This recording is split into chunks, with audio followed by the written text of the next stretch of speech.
Guys, welcome to dream journey blog. ಹೇಗಿದ್ದೀರಾ ನೀವೆಲ್ಲರೂ? ನಾನು ಚೆನ್ನಾಗಿದ್ದೀನಿ, ನೀವು ಕೂಡ ಚೆನ್ನಾಗಿದ್ದೀರಾ ಅಂತ ಭಾವಿಸ್ತೀನಿ. ಇವತ್ತಿನ ವಿಡಿಯೋ ಏನುಂಟು, ಸಂಡೇದು. ಇವತ್ತೊಂದು ಮೇಕ್ ಓವರ್ ಉಂಟು, ಕಮ್ಯೂನಿಯನ್ ಇದು. ಸೊ ನನಗೆ ಹೋಗಲಿಕ್ಕೆ ಉಂಟು, ಬಟ್ ಈಗ ಮಳೆಯ ಸೀಸನ್ ಆಗಿರೋದ್ರಿಂದ ನಾವು ಜಾಸ್ತಿಯಾಗಿ ಕಾರಲ್ಲಿಯೇ ಹೋಗೋದು. ಸಡನ್ನಾಗಿ ಮಳೆ ಮಿಡಿ ಬಂದರೆ ಅಂತ ಹೇಳಿ ಕಷ್ಟ ಆಗುತ್ತೆ. ಸೊ ಹಸ್ಬೆಂಡ್ ಬಿಡ್ತಾ ಇದ್ದಾರೆ, ಇಲ್ಲ ಅಂತ ಹೇಳಿದರೆ ನಾನು ಹಾಗೆ ಹಸ್ಬೆಂಡಿಗೆ ಡಿಸ್ಟರ್ಬ್ ಮಾಡಲಿಕ್ಕೆ ಹೋಗಲ್ಲ, ನಾನೇ ಆ್ಯಕ್ಟಿವ ತೊಗೊಂಡು ಹೊರಡೋದು. ಮಳೆಗಾಲದಲ್ಲಿ ಮೇಕೋವರ್ ಇದ್ದರೆ ನಾನು ಹಸ್ಬೆಂಡಿಗೆ ಹೇಳೋದು, ಅಷ್ಟು ಕಾಸ್ಟ್ಲಿ ಪ್ರಾಡಕ್ಟ್ಸ್ಗಳನ್ನು ತೊಗೊಂಡೋಗಿ ಹಾಳು ಮಾಡಲಿಕ್ಕೂ ಆಗಲ್ಲ ಅಲ್ಲ. ಸೊ ಇವತ್ತು ಅವ್ರು ಬಿಡ್ತಾ ಇದ್ದಾರೆ. ನಾವೊಂದು 5:30 ಸಾಧಾರಣಕ್ಕೆ ಹೊರಟಿದ್ದೀವಿ. ಬಂದು ರೀಚ್ ಆಗಿದ್ದೀವಿ. ನಮಗೆ ಹತ್ತಿರವೇ ಇತ್ತು, ಯಾಕಂದರೆ ನಮ್ಮ ವಾರ್ಡೋ ಅಂತ ಹೇಳ್ತೀವಿ, ಅಂದರೆ ಗ್ರೂಪ್ ಏನುಂಟು ನಮ್ಮದು ಮತ್ತು ಅವ್ರದ್ದು ಒಂದೇ ಗ್ರೂಪು. ಸೊ ಹತ್ತಿರ ಅಂದರೆ ತುಂಬಾ ಕೂಡ ಅಲ್ಲ, ಸ್ವಲ್ಪ ಇತ್ತು. ಸೊ ಬಂದು ರೀಚ್ ಆಗಿದ್ದೀವಿ. ಕತ್ತಲೆ ಉಂಟು, ನೋಡ್ಬೋದು. ನಾವು ಆಲ್ರೆಡಿ ಸ್ಟಾರ್ಟ್ ಕೂಡ ಮಾಡಿಕೊಂಡ್ವಿ. ತುಂಬ ಜನ ಗೆಸ್ಟ್ ಇದ್ದರು ಅವರ ಮನೆಯಲ್ಲಿ, ಪಾಪ ಅವರಿಗೂ ಕೂಡ ಡಿಸ್ಟರ್ಬ್ ಆಗ್ತಾಯಿತ್ತು.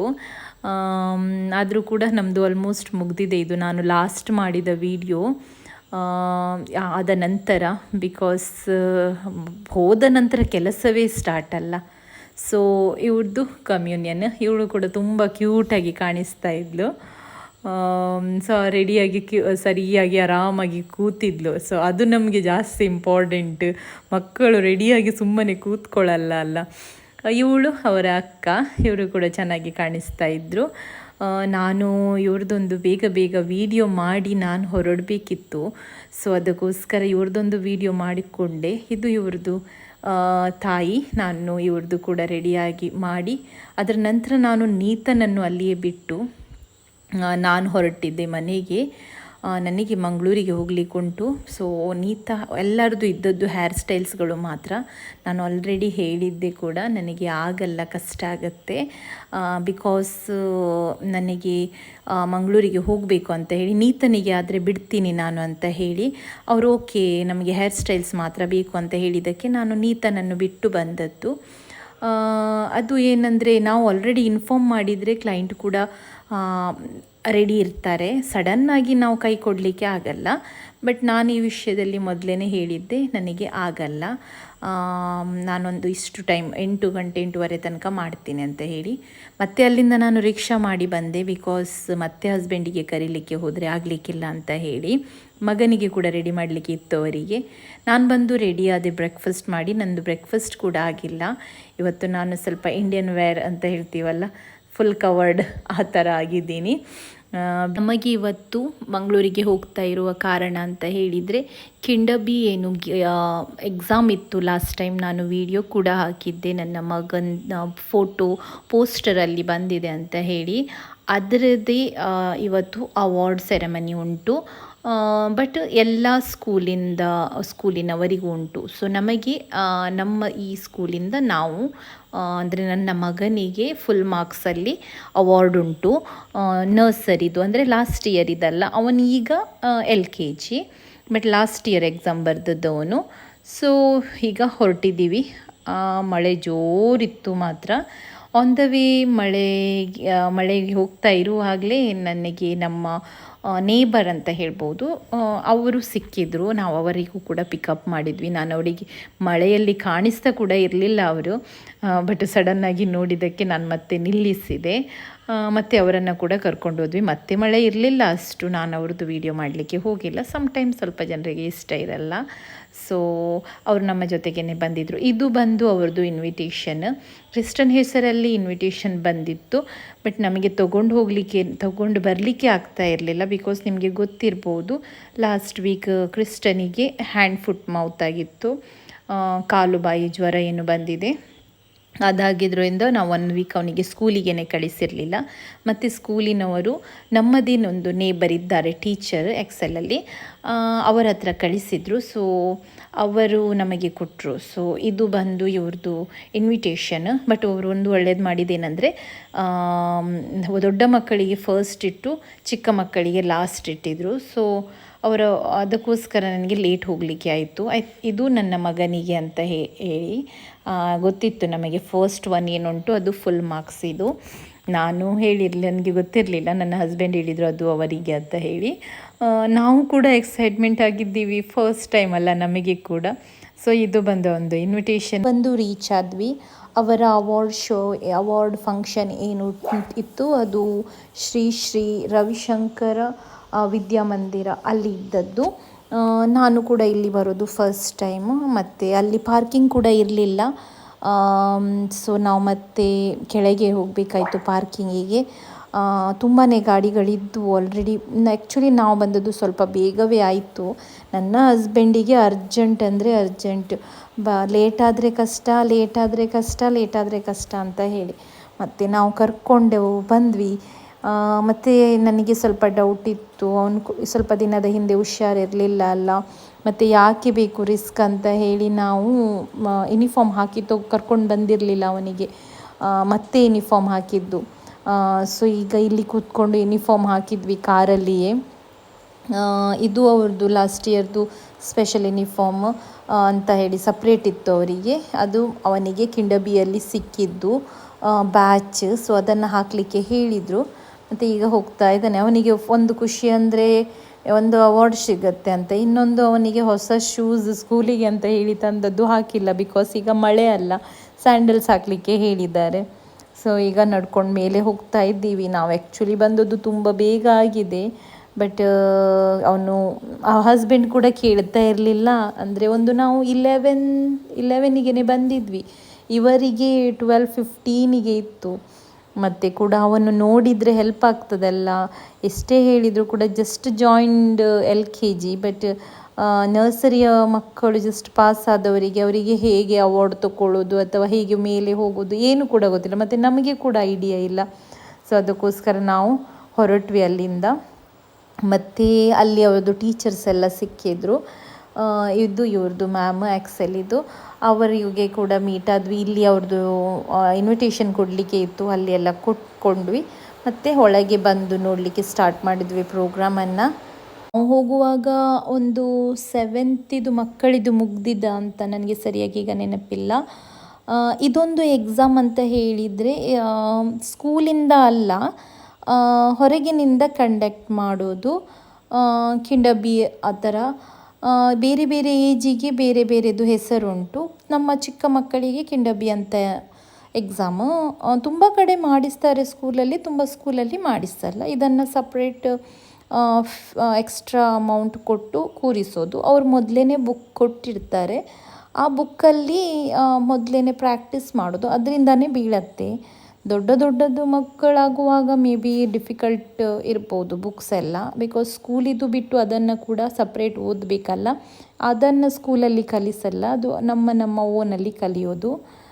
ಈ ಮಗು ಏನುಂಟು, ಒಂದು ಸೇಕ್ರೆಡ್ ಹಾರ್ಟಿದು ಬ್ಲೂ ಕಲರ್ ಯೂನಿಫಾರ್ಮಲ್ಲಿ, ಅದು ನನ್ನ ಫ್ರೆಂಡ್ ಇದು, ಅದಕ್ಕೆ ನಾನು ಅವಳದೊಂದು ವಿಡಿಯೋ ಮಾಡಿದ್ದು.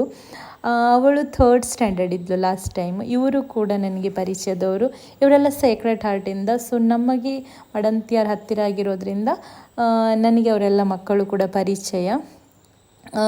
ಸೊ ನನಗೆ ಅಲ್ಲಿ ಅವರನ್ನು ನೋಡಿ ಕೂಡ ಖುಷಿ ಆಯಿತು. ನನಗೆ ಮಾತಾಡಲಿಕ್ಕೆ ಯಾರೂ ಸಿಕ್ಕಿಲ್ಲ, ತುಂಬ ಜನ ಇದ್ದರು. ಅಂದರೆ ಮತ್ತು ಎಲ್ಲ ಪೇರೆಂಟ್ಸಿಗೂ ಖುಷಿಯೇ ಅಲ್ಲ, ಎಲ್ಲರೂ ಮುಂದೆ ಹೋಗಿ ಫೋಟೋಸ್ ತೆಗಿತಾನೆ ಇದ್ದರು. ಇವರು ನಿಮಗೆ ಗೊತ್ತಿರ್ಬೋದು, ಪವರ್ ಹೌಸ್ ಅಂತ ಯೂಟ್ಯೂಬಿನಲ್ಲಿ ಇದ್ದಾರೆ, ಫೇಮಸ್ ಇದ್ದಾರೆ. ಇವರು ಕೂಡ ಇದ್ದರು. ಮಕ್ಕಳ ಇಂಟರ್ವ್ಯೂ ಮೇಲೆ ಫಸ್ಟ್ ಫ್ಲೋರಲ್ಲಿ ಏನೋ ತೊಗೊಳ್ತಾ ಇದ್ರು, ಮೇ ಬಿ ಅವ್ರದ್ದು ವೀಡಿಯೋಸ್ ಬರ್ಬೋದು. ಚಿಕ್ಕ ಮಕ್ಕಳಿಗೆ ಅವ್ರು ತೊಗೊಂಡಿಲ್ಲ, ನಮ್ಮ ಮಕ್ಕಳ ಹತ್ರ ಏನು ಕೇಳೋದವರು. ಮತ್ತು ತುಂಬ ಲೇಟ್ ಆಗಿತ್ತು, ಅದರಿಂದ ಅವರು ಈ ಗ್ರೇಟಿಂಗ್ ಅಂದರೆ ಲೈಕ್ ಸನ್ಮಾನ ಕಾರ್ಯ ಏನಿರುತ್ತೆ ಅದನ್ನು ಅವರು ಫಸ್ಟೇ ಮಾಡಿಕೊಂಡ್ರು. ಅದರ ನಂತರ ಅವಾರ್ಡ್ ಕೊಡಲಿಕ್ಕೆ ಸ್ಟಾರ್ಟ್ ಮಾಡಿದೆ, ಅಂದರೆ ಚಿಕ್ಕ ಮಕ್ಕಳಿಗೆ. ಬಿಕಾಸ್ ದೊಡ್ಡ ಮಕ್ಕಳಿದು ಆಲ್ಮೋಸ್ಟ್ ಮಧ್ಯಾಹ್ನದ ಮೊದಲೇ ಮುಗ್ದಿದೆ, ಚಿಕ್ಕ ಮಕ್ಕಳಿಗೆ ಮತ್ತೆ ಮಧ್ಯಾಹ್ನ ಆಗಲಿಕ್ಕೆ ಸ್ಟಾರ್ಟ್ ಆಯಿತು. ಅದರ ನಂತರ ಸ್ಟಾರ್ಟ್ ಆಗಿದೆ ಇದು ನರ್ಸರಿ ಮಕ್ಕಳಿದು. ಇವಳು ಮತ್ತು ಇವನಿಗೆ ಅಂದರೆ ನನ್ನ ಮಗನಿಗೆ ಫುಲ್ ಮಾರ್ಕ್ಸ್ ಅಲ್ಲಿ ಸಿಕ್ಕಿದ್ದು. ಎಕ್ಸೆಲಿದು 2 ಮಕ್ಕಳು ಮಾತ್ರ ಫುಲ್ ಮಾರ್ಕ್ಸಿನಲ್ಲಿ ಬಂದದ್ದು ನರ್ಸರಿಯಲ್ಲಿ.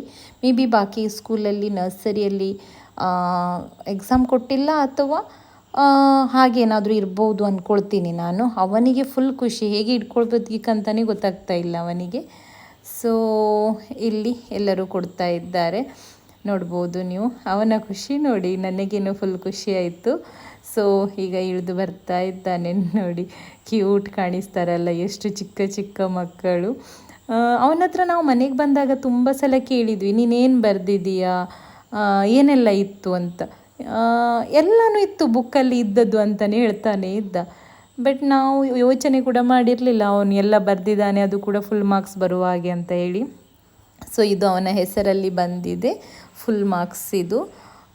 ಮತ್ತು ಒಂದು ಸ್ವಲ್ಪ ಮಕ್ಕಳು ಇದ್ದರು ನನಗೆ ಪರಿಚಯದವರು ಅಲ್ಲಿ ಮಾತಾಡಲಿಕ್ಕೆ. ಬಟ್ ನನಗೆ ಅಲ್ಲಿ ಎಲ್ಲಿ ತುಂಬ ರಶ್ ಅಂದರೆ ತುಂಬ ರಶ್ ಇತ್ತು ಹಾಲ್. ಇದು ಬಂದು ಅವ್ರದ್ದು ಇದಾದರೆ ಅವಾರ್ಡ್ ಆದರೆ ಇದು ಇವನ ಸರ್ಟಿಫಿಕೇಟ್, ಇದೊಂದು ಸರ್ಟಿಫಿಕೇಟ್ ಕೊಟ್ಟಿದ್ದಾರೆ. ಅದರಲ್ಲಿ ಕೂಡ ಕ್ರಿಸ್ಟನ್ ಅಂತ ಉಂಟು.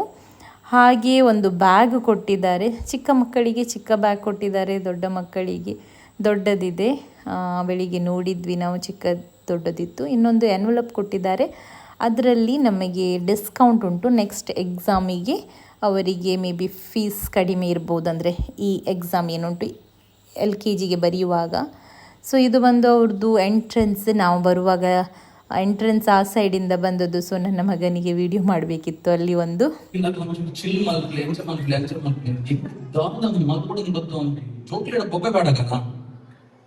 Ready, Lada? Are you all ready to scream on the count of 3? Ready? We need building shake out. Ready? Kids, ready? On the count of 3. 1, 2, 3.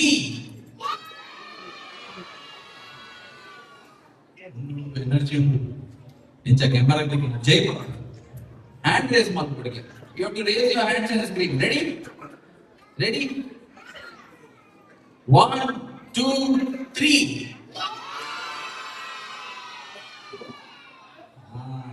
ಅಲ್ಲಿಂದ ನಾವು ಹೊರಟ್ವಿ KFCಗೆ. ಯಾಕಂತ ಹೇಳಿದರೆ ನಾನು ಅವನಿಗೆ ಮೊದಲನೇ ದಿನ ಮತ್ತು ನೆಕ್ಸ್ಟ್ ಡೇ ಹೊರಡುವಾಗ ಎಲ್ಲ ಹೇಳ್ತಾ ಇದ್ದೆ, ನಿನಗೆ ಏನು ಬೇಕೋ ಅದನ್ನು ತೆಗಿಸಿ ಕೊಡ್ತೀನಿ, ಸ್ಟೇಜಿಗೆ ಹೋಗಿ ಒಂದು ಬಾ ಅಂತ ಹೇಳಿ. ಅವನು ಹೋಗಲ್ಲ ಅಂತಲೇ ಹೇಳ್ತಾ ಇದ್ದ ಒಂದೊಂದು ಸಲ ಹೋಗ್ತೀನಿ ಅಂತ ಹೇಳಿ. ಮತ್ತು ನನಗೆ ಬರ್ಗರ್ ಆಗಬೇಕಂತ ಹೇಳಿದ. ಓಕೆ, ನಿನಗೆ ನಾನು KFCಗೆ ಕರ್ಕೊಂಡು ಹೋಗ್ತೀನಿ ಬರ್ಗರ್ ತಿನ್ನಿಸ್ಲಿಕ್ಕೆ ಅಂತ ಹೇಳಿ. ಸೊ ಅವನು ಹೇಳಿದಾಗೆ ಕೇಳಿದಾನಲ್ಲ. ಸೊ ಈಗ ಹೊರಡೋದು. ನನ್ನ ಹತ್ರ ಫಸ್ಟ್ ಆದ ತಕ್ಷಣ ಹೇಳಿದ್ದು, ಈಗ ಹೊರಡೋದಲ್ಲ ನಾವು ಬರ್ಗರ್ ತರಲಿಕ್ಕೆ ಅಂತ ಹೇಳಿ. ಓಕೆ, ನಾವು ಬರ್ಗರ್ ತರೋಣ ಅಂತ ಹೇಳಿದೆ. ಸೊ ಈಗ ನಾವು ಬಂದು ರೀಚ್ ಆಗಿದ್ದೀವಿ KFCಗೆ. ಹತ್ತಿರವೇ ಇತ್ತು ಒಂದು KFC, ಅಲ್ಲಿಯೇ ಹೋಗ್ತಾ ಇದ್ದೀವಿ. ನಾವು ಜಾಸ್ತಿಯಾಗಿ 5 ಸ್ಟಾರಿಗೆ ಹೋಗೋದು ಇವತ್ತು, ಮತ್ತು ದೂರ ಆಗುತ್ತೆ 5 ಸ್ಟಾರ್. ಹತ್ತಿರವೇ KFC ಇತ್ತು ಅಂತ ಹೇಳಿ KFCಗೆ ಬಂದ್ವಿ. ಒಳ್ಳೆಯದಿತ್ತು, ಇಲ್ಲಿ ಫುಡ್ ಒಳ್ಳೆಯದಿತ್ತು. ನಾವು ಒಂದು ಸ್ವಲ್ಪ ಐಟಮ್ಸನ್ನು ಆರ್ಡ್ರ್ ಮಾಡಿ ಮೇಲೆ ಬಂದ್ವಿ, ನನ್ನ ಮಗ ಮತ್ತು ನಾನು ಬಂದ್ವಿ. ಯಾಕಂತ ಹೇಳಿದರೆ ಸೆಲ್ಫ್ ಸರ್ವಿಸ್ ಜಾಸ್ತಿಯಾಗಿ KFCಯಲ್ಲಿ ಹಾಗೆ ಅಲ್ಲ, ಸೆಲ್ಫ್ ಸರ್ವಿಸ್ಸೇ ಜಾಸ್ತಿ. ಇವನ ಎಕ್ಸೈಟ್ಮೆಂಟ್ ಲೆವೆಲ್ ಹೇಳೋದೇ ಬೇಡ. ಅಲ್ಲಿ ಇದ್ದದ್ದು ಓದೋದು, ಮ್ಯಾಪ್ ಇದೆ ಅಂತೆ ಅಲ್ಲಿ, ಅದು ಇದು ಅಂತ ಹೇಳಿ. ನೆಕ್ಸ್ಟ್ ಹಸ್ಬೆಂಡ್ ಬಂದರು ತಗೊಂಡು. ಅವನಿಗೆ ಖುಷಿಯಾಗಿದೆ. ನಾನು ಹೇಳಿದೆ ಅದು ಗಲೀಜ್ ಜ್ಯೂಸ್ ಕುಡಿಬಾರ್ದು, ಬ್ಲ್ಯಾಕ್ ಕಲರ್ ಉಂಟು ಅಂತ ಹೇಳಿ. ಅವನು ಪಾಪ ಅದನ್ನು ಕುಡಿತಾನೆ ಇರಲಿಲ್ಲ. ಮತ್ತು ನಾನು ಹೇಳಿದ್ದೆ, ಹಸ್ಬೆಂಡ್ ಹೇಳಿದರು, ಅವನು ಎಷ್ಟೊತ್ತಂತ ಪಾಪ ಹಿಡ್ಕೊಂಡು ಕೂತ್ಕೊಳ್ಬೋದು, ನೀನು ಹೇಳಲ್ಲ ಒಂದು ಸಲ ಅದು ಗಲೀಜಿಲ್ಲ ಅಂತ ಹೇಳಿ. ಅದು ಮತ್ತು ನಾನು ಹೇಳಿದ್ದೆ ಗಲೀಜಿಲ್ಲ, ಅದು ಕುಡಿ ನೀನು ಅಂತ. ನಾನು ಫಸ್ಟ್ ಹೇಳ್ತಾ ಇದ್ದೆ, ಅವ್ನು ಬಾಯಲ್ಲಿ ಇಡ್ತಾನೆ ಬಟ್ ಕುಡಿತಾ ಇರಲಿಲ್ಲ. ನಾನು ಹೇಳಿದೆ ಅದು ಗಟರಿದ್ದು ನೀರು ಥರ ಉಂಟು, ಗಲೀಜ ಅಂತ. ಸೊ ಅದಕ್ಕೆ ಹಸ್ಬೆಂಡ್ ಅವನಿಗೆ ಬಿಡಲ್ಲ ಒಂದು ಸಲ ಅಂತ ಹೇಳಿ ಮತ್ತೆ ಅವನು ಕುಡ್ದ. ಅವನಿಗೆ ಮಕ್ಕಳಿಗೆ ನೋಡಿ ಅಲ್ಲ, ಅವರಿಗೆ ಬೇಕಾದದ್ದು ತೆಗಿಸಿ ಕೊಟ್ಟರೆ ನಾವು ಬಾಯಿಗೇನು ಕೊಡಬೇಕಂತ ಇಲ್ಲ, ಏನಿಲ್ಲ. ಅದೇ ನಾರ್ಮಲ್ ಅನ್ನ ರೈಸ್ ಕೊಟ್ಟಿದ್ದರೆ ನಾವು ಅವರ ಹಿಂದೆನೇ ಸುತ್ತಬೇಕು. ನನ್ನ ಹಸ್ಬೆಂಡಿಗೆ ಬರ್ಗರೇ ಬೇಕಿತ್ತಂತೆ, ನನಗೆ ಅಷ್ಟು ಬರ್ಗರಿಂದ ದೂರ. ನಾನು ಚಿಕನ್ ಪೀಸೆ ತೊಗೊಂಡದ್ದು. ಮತ್ತು ಮಗ ಫ್ರೆಂಚ್ ಫ್ರೈಸ್ ಮತ್ತೊಂದೇನು ಬರ್ಗರ್ ಆರ್ಡ್ರ್ ಮಾಡಿದ್ದ. ಮತ್ತು ಸ್ವಲ್ಪ ಹೊತ್ತಲ್ಲಿ ಹೇಳಿದ ನನಗೆ ಕೂಡ ಪೀಸ್ ಬೇಕಂತ ಹೇಳಿ. ಅವನಿಗೆ ಬರ್ಗರ್ ಅವನಿಗೆ ತಂದದ್ದು ಸ್ವಲ್ಪ ಸ್ಪೈಸಿ ಆಯ್ತಂತೆ. ಸೊ ಮತ್ತೆ ಹಸ್ಬೆಂಡ್ ಹೋಗಿ ಚಿಕನ್ ಪೀಸಸ್ ತೊಗೊಂಡು ಬಂದರು. ಸೊ ಖುಷಿ ಆಯಿತು ನಮಗೆ ಅಲ್ಲಿ ಕೂಡ ಇದು KFCಗೆ ಹೋಗಿ. ನೆಕ್ಸ್ಟ್ ಇವತ್ತು ನೋಡಬೇಕು ಏನೆಲ್ಲ ಮಾಡೋದು ಅಂತ ಹೇಳಿ. ಇವತ್ತು ಸ್ವಲ್ಪ ಔಟಿಂಗ್ಗೆ ಅಂತ ಅಂದ್ಕೊಂಡಿದ್ದೀವಿ. ಒಂದು ವಾರದಿಂದ ಅವನ ಮನೆಯಲ್ಲೇ ಇದ್ದಾನೆ ಜ್ವರದಿಂದ. ಇನ್ನೊಂದು ನಾವು ಎನ್ಕರೇಜ್ ಮಾಡಬೇಕಲ್ಲ ಮಕ್ಕಳಿಗೆ, ನೀನು ಒಳ್ಳೇದು ಮಾಡಿದ್ದೀಯಾ ಹಾಗೆ ಹೀಗೆ ಅಂತ ಹೇಳಿ. ಸೊ ಮತ್ತೆ ಬಂದು ಕ್ಲೀನಿಂಗ್ ಲೇಡಿ ಒಂದೆರಡು ಸಲ ಬಂದು ಅಲ್ಲಿ ಕಸ ಹಾಕೋದ್ರಲ್ಲಿ ಕಸ ಹಾಕಿ ಎಲ್ಲ ಹೋಗಿದ್ದರು. ಎಲ್ಲೆಲ್ಲಿ ಎಕ್ಸ್ಟ್ರಾ ಇದ್ದದ್ದು ಸಾಸ್ ಇಡಬೇಕು ಅಲ್ಲಿ. ಸೊ ನಾನು ಹೇಳಿದ್ದೆ ಫಾರಿನಲ್ಲಿ ಎಲ್ಲ ಹೋದರೆ ಅವರವರೇ ಮಾಡ್ಕೊಳ್ಬೇಕು, ಇಲ್ಲಿ ಯಾರು ಎತ್ತು ತೆಗೆದು ಬಿಸಾಡೋದು ಇಲ್ಲ ಅಲ್ಲ ಅಂತ ಹೇಳಿದ್ದಕ್ಕೆ ಮಮ್ಮಿ ನಾನಿಡೋದು ಆಗ್ಬೋದಾ, ನಾನೇ ಹಾಕೋದು ಅಂತ ಹೇಳಿ. ಸೊ ಅವನೇ ಎಲ್ಲ ಕಸವನ್ನೆಲ್ಲ ಹಾಕಿದ. ನನಗೆ ತುಂಬ ಖುಷಿ ಆಯಿತು. ನಾನೇನು ಹೇಳಿಲ್ಲ ಅವನ ಹತ್ರ ನೀನು ಹಾಕಂತ ಹೇಳಿ. ನಾನು ನನ್ನ ಹಸ್ಬೆಂಡ್ ಹತ್ರ ಮಾತಾಡ್ತಾ ಇದ್ದೆ, ಇಲ್ಲಿ ಡಸ್ಟ್ಬಿನ್ ಉಂಟು, ನಾವು ತಿಂದದನ್ನು ನಾವು ಬಿಸಾಡ್ಬೋದಲ್ಲ, ಸುಮ್ಮನೆ ಬೇರೆಯವರಿಗೆ ಯಾಕೆ ಹೇಳಬೇಕು, ಅಥವಾ ನಮಗೆ ಈಸಿ ಅಲ್ಲ ಅದು ಹಾಕಲಿಕ್ಕೆ ಏನುಂಟು, ತೆಗೆದು ಬಿಸಾಡಿದರೆ ಆಯ್ತಪ್ಪ, ಇದಕ್ಕೆ ಕೂಡ ಭಾರ ಇಲ್ಲ ಅಲ್ಲ ಅಂತ ಹಾಗೇನೋ ಮಾತಾಡ್ತಾ ಇದ್ದೆ. ಅವನಿಗೆ ಏನು ಅನಿಸಿತು, ನನ್ನದು ತಿಂದದ್ದು ನಾನೇ ಹಾಕೋದು ಎಲ್ಲದು ಅಂತ ಹೇಳಿ. ಓಕೆ ನೀನು ಹಾಕಂತ ಹೇಳಿದೆ. ಸೊ ಮತ್ತೆ ಅವನೆಲ್ಲನೂ ಹಾಕಿ ಬಂದ. ಅದರ ನಂತರ ಹ್ಯಾಂಡ್ ವಾಶ್ ಮಾಡಿ ಮತ್ತು ಈಗ ನಾವು ಹೊರಟಿದ್ವಿ ಡಿಮಾರ್ಟಿಗೆ. ನನಗೆ ಸ್ವಲ್ಪ ಐಟಮ್ಸ್ ಬೇಕಿತ್ತು. ನಿಮಗೆ ಗೊತ್ತಿದೆ ನನಗೆ ಡಿಮಾರ್ಟಿಗೆ ಬಂದರೆ ತುಂಬ ಐಟಮ್ಸ್ ಬೇಕಂತ ಹೇಳಿ. ನಾನು ಸ್ಟಾರ್ಟಿಂಗಲ್ಲಿ ಒಂದು ವೀಡಿಯೋ ಕೂಡ ಮಾಡಿಲ್ಲ, ಬಿಕಾಸ್ ಎಷ್ಟು ಸಲ ಅಂತ ಡಿಮಾರ್ಟಿದೆ ವೀಡಿಯೋ ಹಾಕೋದು. ನಾನು ಒಂದು ವೇಳೆ ನಿಮಗೆ ನಾನು ಡಿಮಾರ್ಟಿದು ಐಟಮ್ಸ್ ತಂದರೆ ನಿಮಗೆ ಶೇರ್ ಮಾಡಲಿಕ್ಕಿದ್ರೆ, ಅಂದರೆ ಪ್ರಾಡಕ್ಟ್ಸನ್ನು ತೋರಿಸಬೇಕು ಅಂತ ಹೇಳಿದ್ರೆ ಕಮೆಂಟ್ ಮಾಡಿ ಆಗ್ಬೋದಾ. ನಾನು ಅಂದ್ಕೊಳ್ತೀನಿ ನೆಸಸರಿ ಇಲ್ಲ ಅಂತ ಹೇಳಿ ನಾನು ತೋರಿಸಲ್ಲ ಅಷ್ಟೇ. ಬಟ್ ಅನಿಸಿದರೆ ನಾನು 100% ತೋರಿಸ್ತೀನಿ. ಸೊ ನಾನು ಇದು ಬಿಲ್ಲಿಂಗ್ ಕೌಂಟ್ರಲ್ಲಿ ಮಾಡಿದ ವಿಡಿಯೋ. ನಮ್ಮದು ಇಲ್ಲಿ ಇವತ್ತಿನ ಬಿಲ್ ಸಾಧಾರಣ ಒಂದು 7,000 ಸಮಥಿಂಗ್, 7,500 ಏನೋ ಆಗಿದೆ. ಇವತ್ತು ಹೊರಗಡೆ ಸಾಫ್ಟಿ ಇದೆ. ನಮ್ಮ ಮಗ ಮೊದಲೇ ನೋಡಿದ್ದಾನೆ, ಹತ್ತುವಾಗಲೇ ಹೇಳ್ತಾ ಇದ್ದ ನನಗೆ ಸಾಫ್ಟಿ ಬೇಕು ಅಂತ ಹೇಳಿ. ಯಾಕಂದರೆ ಅವ್ನು ಯಾವತ್ತೂ ಬರುವಾಗ ಅಲ್ಲಿ ಸಾಫ್ಟಿ ಇರಲ್ಲ. ಮೇ ಬಿ ಸೆಕೆಯ ಟೈಮ್ ಅಂತ ಇರಲಿಲ್ಲ, ಗೊತ್ತಿಲ್ಲ. ಈಗ ಸ್ವಲ್ಪ ಕೋಲ್ಡ್ ಉಂಟಲ್ಲ, ಸೊ ನಾವು 3 ಸಾಫ್ಟಿಯನ್ನು ಹೇಳಿದ್ವಿ. ಅವನಿಗೆ ಕೂಡ ಇಷ್ಟ, ಹಸ್ಬೆಂಡಿಗೂ ಕೂಡ ಸಾಫ್ಟ್ ಇಷ್ಟ, ಅವನಿಗೆ ಕೂಡ ಸಾಫ್ಟ್ ಇಷ್ಟ. ಮತ್ತು ನಾವೀಗ ತಗೊಂಡು ನೋಡಬೇಕು ನೆಕ್ಸ್ಟ್ ಎಲ್ಲಿ ಅಂತ ಹೇಳಿ ಗೊತ್ತಿಲ್ಲ. ಸೊ ನೋಡೋದು ಏನು ಮಾಡೋದು ಅಂತ ಹೇಳಿ. ಯಾವತ್ತೂ ಕೂಡ ಡಿಮಾರ್ಟಿಗೆ ಬರುವಾಗ ಒಂದು ತೊಟ್ಟೆ ಅಥವಾ ಒಂದು ಬ್ಯಾಗ್ ಎತ್ಕೊಂಡು ಬರುವ ಅಭ್ಯಾಸ ಇಲ್ಲ ನಮಗೆ. ಏನು ಇಷ್ಟು ವರ್ಷ ಆಯಿತು, ಒಂದು ಬ್ಯಾಗ್ ಎತ್ಕೊಂಡು ಬಂದರೆ ಈಸಿ ಆಗುತ್ತೆ ಅದು, ಅಥವಾ ಗಾಡಿಯಲ್ಲಿ ಒಂದೆರಡು ತೊಟ್ಟೆ ಇಟ್ಟರೂ ಆಗುತ್ತೆ, ಅದು ಕೂಡ ಮಾಡಲ್ಲ. ಏನೋ ಒಂದು ಕೆಟ್ಟ ಅಭ್ಯಾಸ ಅಂತ ಹೇಳ್ತೀವಲ್ಲ. ಮತ್ತು ಡಿಕ್ಕಿಯಲ್ಲಿ ಒಟ್ರಾಶೆ ತುಂಬೋದು, ಇದೇ ವರ್ಷ ಪೂರ್ತಿ ಇದೆ ನಮ್ಮದು. ನಾನು ಅದೇ ಹೇಳ್ತಾ ಇದ್ದೆ ಹಸ್ಬೆಂಡ್ ಹತ್ರ, ನಮಗೆ ಇದರನೇ ತುಂಬಿಸೋದು. ಅವರಿಗೀಗ ಅಭ್ಯಾಸ ಆಗಿ ಹೋಗಿದೆ, ಯಾವ್ಯಾವುದು ಹೇಗೆ ತುಂಬಿಸಿದರೆ ಎಷ್ಟೆಷ್ಟು ತುಂಬತ್ತೆ ಅಂತ ಹೇಳಿ. ಸೊ ಅವರೇ ತುಂಬಿಸೋದು. ಅದು ಮೇಲಿದು ಸೆಲ್ಫ್ ಏನಿರ್ತದೆ ಅದು ಕೂಡ ನಾವು ತೆಗ್ದಿದ್ವಿ, ಒಟ್ರಾಶೆ ತುಂಬ್ತಾ ಇದ್ವಿ. ಈಗ ಮಧ್ಯದಲ್ಲಿ ಮೊನ್ನೆ ಅವನು ಹಠ ಮಾಡ್ತಾ ಇದ್ದ, ನನಗೆ ಬೇಕು, ನನಗೆ ಟಾಯ್ಸ್ ಇಡಲಿಕ್ಕೆ ಬೇಕು ನಾನು ಕೂತ್ಕೊಂಡಾಗ ಅಂತ ಹೇಳಿದ್ದಕ್ಕೆ ನಾನು ಅದನ್ನು ಮತ್ತೆ ಇಡ್ಲಿಕ್ಕೆ ಹೇಳಿದ್ದು. ಇಲ್ಲ ಅಂತ ಹೇಳಿದರೆ ನಾವು ಮೇಲೆಗೆ ಅದಕ್ಕೆ ಕುತ್ತಿಗೆ ತುಂಬುವಷ್ಟು ತುಂಬಿಡ್ತೀವಿ. ಅದರ ನಂತರ ನಾನು ಬಂದ್ವಿ ಐಡಲಿಗೆ. ನಾವು ಪಬ್ಬಸಿಗೆ ಹೋಗಿದ್ವಿ. ಅಲ್ಲಿ ಎಷ್ಟು ರಶ್ ಸಂಡೇಗೆ, ಎಲ್ಲಿಂದ ಜನ ಪಬ್ಬಸಿಗೆ. ಮತ್ತು ಹಸ್ಬೆಂಡ್ ಹತ್ರ ಹೇಳಿದೆ ನನಗೆ ಸಾಧ್ಯ ಇಲ್ಲ ಇಲ್ಲಿ ಐಸ್ ಕ್ರೀಮ್ ತಿನ್ನಲಿಕ್ಕೆ ವೇಟ್ ಮಾಡುವಷ್ಟು. ಮತ್ತು ನಾನು ಸ್ವಲ್ಪ ಐಸ್ ಕ್ರೀಮಿಂದ ಎಲ್ಲ ದೂರ, ನನಗೆ ಅಷ್ಟೇ ಇಷ್ಟ ಇಲ್ಲ. ಮತ್ತು ಈ ಹಸ್ಬೆಂಡ್ ಹೇಳಿದರು ಇಲ್ಲಿ ಆಗ್ಬೋದಾ ಅಂತ ಹೇಳಿ, ಅವರಿಗೆ ಐಸ್ ಕ್ರೀಮ್ ಅಂದರೆ ಇಷ್ಟ. ಮತ್ತು ಐಡಲ್ಲಿಗೆ ಬಂದ್ವಿ. ಪಬ್ಬಸಲ್ಲಿ ಲೈನ್ ಅಂದರೆ ನಾವೊಂದು 50 ಜನ ಏನೋ ಹೊರಗಡೆ. ಅದರ ನಂತರ ನಾವು ಲೈನಿಗೆ ನಿಲ್ಲುವಾಗ ಕತ್ತಲಾಗ್ಬೋದಪ್ಪ ಮನೆಗೆ ಬರುವಾಗ. ಸೊ ಇಲ್ಲಿ ಬಂದರೆ ಇಲ್ಲಿ ಬರೋದು ನಾನು ಫಸ್ಟ್ ಟೈಮ್, ಬೇರೆ ಕಡೆ ಹೋಗಿದ್ದೀನಿ ಬಟ್ ಇಲ್ಲಿ ಬಂದಿಲ್ಲ. ಮತ್ತು ನನಗೆ ಐಸ್ ಕ್ರೀಮ್ ಬೇಡ ಅಂತ ಹೇಳಿ ಮೊದಲೇ ಹೇಳಿದೆ ನಾನು. ಯಾಕಂತ ಹೇಳಿದರೆ ನಾನು ಅದು ಏನು ಹೇಳ್ತಾರೆ ಸಾಫ್ಟಿ ತಿಂದು ಆದ ನಂತರ ಮತ್ತೆ ತಿನ್ನಲಿಕ್ಕೆ ಆಗಲ್ಲ ನನಗೆ. ಅವರು ಗಡ್ಬಡಿ ಹೇಳಿದರು. ನನಗೆ ವಡಾಪಾವ್ ಅಂದರೆ ತುಂಬ ಇಷ್ಟ. ಎಷ್ಟೇ ಹೇಳಿದರೂ ಕೂಡ ಬಾಂಬೆಯಲ್ಲಿ ಇದ್ದವರಿಗೆ ವಡಾಪಾವ್ ಇಷ್ಟ ಇಲ್ಲದ ಜನ ಇಲ್ಲ ಅಲ್ಲ. ಸೊ ನನಗೆ ನಾನು ಎಲ್ಲಿಯಾದರೂ ವಡಾಪಾವ್ ಸಿಕ್ಕಿದರೆ 100% ತಗೊಳ್ಳೋದೆ. ಅದರಲ್ಲಿ ಅಥೆಂಟಿಕ್ಕಾಗಿ ಸರಿಯಾದ ವಡಾಪಾವ್ ಸಿಗೋದು ಕಡಿಮೆ ಅಲ್ಲ. ಸೊ ನೋಡಿ, ಇದು ವಡಾಪಾವ್ ಬಂದಿದೆ, ಮೆಣಸು ಸಪ್ರೇಟ್ ಬಂದದ್ದು ನಾನು ಇಟ್ಕೊಂಡೆ. ಮತ್ತು ನನಗೆ ಇಷ್ಟ ತುಂಬ ಖಾರ. ನನ್ನದು ಫಸ್ಟ್ ಬಂದಿತ್ತು, ಅವ್ರದ್ದು ಬಂದೇ ಇರಲಿಲ್ಲ. ಮತ್ತು ಒಂದು ಕಾಫಿ ಹೇಳಿದ್ದೆ.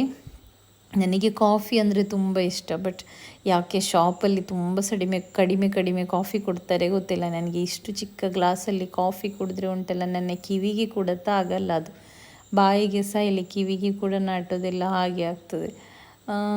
ಮತ್ತು ಹೌದು, ಐಸ್ ಕ್ರೀಮ್ ಬಂತು. ನನ್ನ ಮಗನಿಗೆ ಯಾವತ್ತೂ ಇದ್ದದ್ದೇ ಅಲ್ಲ ಒಂದು ವೆನಿಲಾ ಸ್ಕೂಪ್.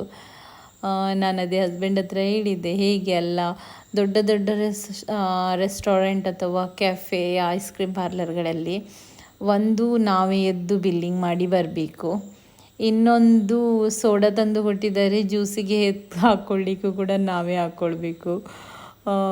ಅದೇ ಸ್ವಲ್ಪ ಚಿಕ್ಕ ರೆಸ್ಟೋರೆಂಟ್ಗಳಲ್ಲಿ ಅಥವಾ ಚಿಕ್ಕ ಐಸ್ ಕ್ರೀಮ್ ಪಾರ್ಲರ್ಸ್ಗಳಲ್ಲಿ ಅದನ್ನು ಮಾಡಿದರೆ ಹಾಕಿಲ್ಲ ಯಾಕೆ ಅಂತ ಕೇಳ್ತೀವಿ. ಹಾಗೇ ಅಲ್ಲ ಅದು ಯಾವತ್ತೂ ಕೂಡ. ನನಗೆ ಕೂಡ ಈ ವಿಡಿಯೋದಲ್ಲಿ ಹೇಳಲಿಕ್ಕಿತ್ತು, ನಾನು ಹೊಸದಾದ ಒಂದು ಇನ್ಸ್ಟಾಗ್ರಾಮನ್ನು ಓಪನ್ ಮಾಡಿದ್ದೀನಿ. ಸ್ವಲ್ಪ ಜನರಿಗೆ ಗೊತ್ತಿರ್ಬೋದು. ಇನ್ನು ಮುಂದೆ ನಾನು ಏನಾದರೂ ಕ್ಲಿಪ್ಸ್ ಅಥವಾ ವಿಡಿಯೋಸ್ ಆ ಥರ ಇನ್ಸ್ಟಾಗ್ರಾಮಲ್ಲಿ ಕೂಡ ಹಾಕ್ತೀನಿ. ಸೊ ಪ್ಲೀಸ್ ಇನ್ಸ್ಟಾಗ್ರಾಮಲ್ಲಿ ಕೂಡ ಫಾಲೋ ಮಾಡಿ. ನಮಗೆ ಇನ್ಸ್ಟಾಗ್ರಾಮಿದ್ದು ನಾವು ಮತ್ತೆ ಹೆಸರು ಬೇರೆದಿಟ್ಟಿಲ್ಲ, ಈಸಿ ಆಗಲಿ ಅಂತ ಹೇಳಿ ಡ್ರೀಮ್ ಜರ್ನಿ ವ್ಲಾಗ್ಸ್ ಅಂತಲೇ ಇಟ್ಟಿದ್ದೀವಿ. ನಾನು ಇದರಲ್ಲಿ ವ್ಲಾಗಿಂಗ್ ವಿಷಯದಲ್ಲಿನೇ ಹಾಕೋದು. ನನ್ನದು ಬೇರೆದು ಇನ್ಸ್ಟಾಗ್ರಾಮ್ ಇದೆ, ಅದು ಡ್ರೀಮ್ ಬ್ಯೂಟಿ ಸಲಾನ್ ಅಂತ ಹೇಳಿ. ಅದು ನಮಗೆ ಜಸ್ಟ್ ಸಲಾನಿದು ಮೇಕೋವರ್ ಮತ್ತು ಹೇರ್ ಸ್ಟೈಲ್ಸ್ ಆ ಥರ ಇದ್ದರೆ. ಸೊ ಇದು ಒಂದು ಸಪ್ರೇಟ್ ಆಗಿರೋದ್ರಿಂದ ಪ್ಲೀಸ್ ನಮಗೆ ಸಪೋರ್ಟ್ ಮಾಡಿ. ನಂತರ ನಾವು ಮತ್ತೆ ಹೊರಟ್ವಿ ಮನೆಗೆ ಹೊರಟುವ ಮೊದಲೇ ನಾನು ಹೇಳಿದ್ದೆ ಹಸ್ಬೆಂಡ್ ಹತ್ರ, ನಾವು ಇವತ್ತು ಅತ್ತೆ ಮತ್ತು ನೀತನಿಗೆ ಮತ್ತು ನಮಗೆ ಕೂಡ ಬಿರಿಯಾನಿ ಪಾರ್ಸಲ್ ಮಾಡಿ ತೊಗೊಳ್ಳೋಣ ಅಂತ ಹೇಳಿ. ಮತ್ತು ನಾವು ರೆಗ್ಯುಲರಾಗಿ ಹೋಗುವ ಹೋಟೆಲಿಂದ ಒಂದು ಟಿಕ್ಕಾ ಬಿರಿಯಾನಿಯನ್ನು ಪಾರ್ಸಲ್ ಮಾಡಿಸ್ಕೊಂಡ್ವಿ. ಮತ್ತು ನಾನು ಹಿಂದೆ ಕೂತ್ಕೊಂಡೆ, ಬಿಕಾಸ್ ಅವನು ಟಯರ್ಡ್ ಆಗಿದ್ದ, ಮತ್ತು ಒಬ್ಬನಿಗೆ ಬಿಡೋದು ಬೇಡ ಅಂತ ಹೇಳಿ ಮತ್ತೆ ಹಿಂದೆ ಕೂತ್ಕೊಂಡೆ ನಾನು ಅವನ ಜೊತೆಗೆ. ಈಗ ನಾವು ಮನೆಗೆ ಬಂದು ರೀಚ್ ಆಗಿದ್ದೀವಿ, ನೋಡ್ಬೋದು, ಸ್ವಲ್ಪ ಬೇಗನೆ ರೀಚ್ ಆಗಿದ್ದೀವಿ. ಅತ್ತೆಗೆ ಮತ್ತು ನೀತನಿಗೆ ನಾವು ಯಾವತ್ತೂ ಕೂಡ ಜಾಸ್ತಿಯಾಗಿ ಏನಾದರೂ ಒಂದು ತರ್ತೀವಿ, ಬಟ್ ಸ್ವೀಟ್ ಐಟಮ್ಸಲ್ಲಿ ತರೋದು ಜಾಸ್ತಿ ಇತ್ತು. ಏನೋ ಇವತ್ತು ಬಿರಿಯಾನಿ ತರೋಣ ಅಂತ ಫೀಲ್ ಆಯಿತು ನನಗೆ, ಕ್ರಿಶ್ಚನ್ ಲೆಕ್ಕದಲ್ಲಿ. ಈಗ ಬಿರಿಯಾನಿ ತಿನ್ನೋದು, ಸ್ನಾನ ಎಲ್ಲ ಮಾಡಿ ಆಗಿದೆ. ಅಡಿಗೆ ಮಾಡುವ ಕೆಲಸ ತಪ್ಪಿದೆ. ಅಡಿಗೆ ಆ್ಯಕ್ಚುಲಿ ಅತ್ತೆ ಮಾಡಿ ಇಟ್ಟಿದ್ರು, ಅದನ್ನು ತೆಗೆದು ಒಳಗೆ ಇಡಬೇಕಷ್ಟೇ. ಸೊ ಗೈಸ್, ಈ ವಿಡಿಯೋ ನಿಮಗೆ ಇಷ್ಟ ಆಗಿದೆ ಅಂತ ಅಂದ್ಕೊಳ್ತೀನಿ ನಾನು. ಇಷ್ಟ ಆಗಿದ್ದಲ್ಲಿ ಲೈಕ್ ಮಾಡಿ, ಶೇರ್ ಮಾಡಿ, ಕಮೆಂಟ್ ಮಾಡಿ, ಹಾಗೆ ಸಬ್ಸ್ಕ್ರೈಬ್ ಮಾಡಿ. Thank you so much guys. Bye bye.